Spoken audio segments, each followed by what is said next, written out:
मुख्यमंत्री यानी भजनलाल शर्मा चुनावी दौरे पर झुंझुनू पहुंचे। विधानसभा उपचुनाव में झुंझुनू से भाजपा प्रत्याशी राजेंद्र भामू के समर्थन में उन्होंने आदर्श विद्या मंदिर में आयोजित जनसभा को संबोधित किया। इससे पूर्व हेलीपैड पर पहुंचने पर मुख्यमंत्री का भाजपा प्रत्याशी राजेंद्र भामू के साथ भाजपा के पदाधिकारियों ने स्वागत किया। मुख्यमंत्री भजनलाल शर्मा ने कांग्रेस पर जमकर हमला भी बोला। मुख्यमंत्री शर्मा ने कहा कि झुंझुनू के लोगों की पानी की समस्या को देखते हुए उन्होंने यमुना जल समझौता किया था, लेकिन कांग्रेस यमुना जल समझौता खत्म करना चाहती थी। इस बात का जिक्र उन्होंने हरियाणा चुनाव के अपने भाषण घोषणा पत्र में भी किया था।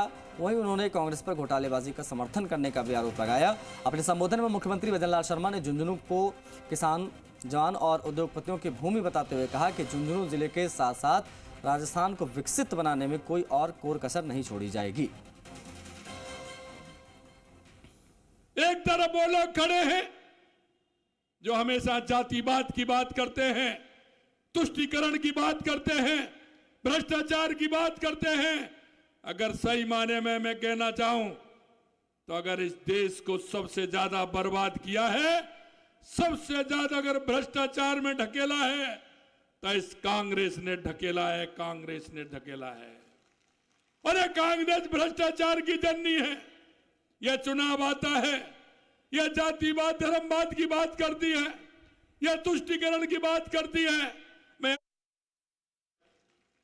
मित्रों, यह झुंझुनू की धरती है, यह किसान और जवान की धरती है। आपने सुनाया ये ऐसे भामाशाहों की धरती है जिन्होंने झुंझुनू की मिट्टी से जाकर के देश दुनिया में अपना नाम कमाया है। उन्होंने अपने परिश्रम से, अपनी मेहनत से। इसका यह है कि ये झुंझुनू की धरती हमेशा अपनी मेहनत और परिश्रम पर चलती है। ये दुनिया में आप सब लोगों ने करके दिखाया है। मैं आपसे इतना कहना चाहता हूं कि ये यहां का जवान हमारा सरहद पर भारत मां की रक्षा कर रहा है।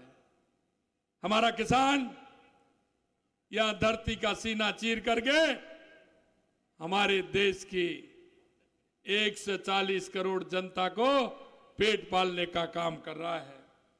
मैं यही नहीं, यहां की अगर मैं शिक्षा क्षेत्र की बात करूं तो शिक्षा क्षेत्र में भी अलग पहचान आप लोगों ने बनाई है।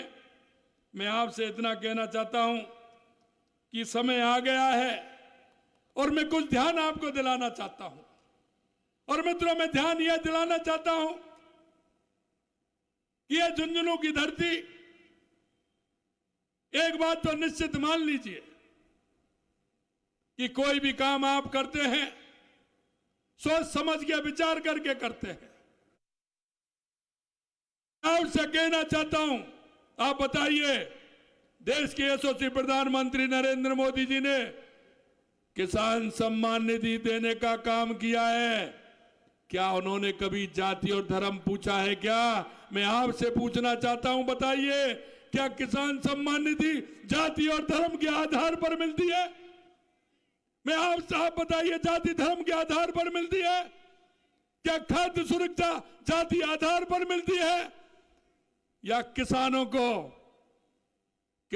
को बिजली के कनेक्शन मिलते हैं, क्या जाति के आधार पर मिलते हैं? मैं आपसे यही कहना चाहता हूं, देश के यशस्वी प्रधानमंत्री नरेंद्र मोदी जी कहते हैं कि हम देश की 140 करोड़ जनता के लिए काम करते हैं। और हम आपसे कहना चाहते हैं, हम राजस्थान की 8 करोड़ जनता के लिए काम करते हैं, 8 करोड़ जनता के लिए काम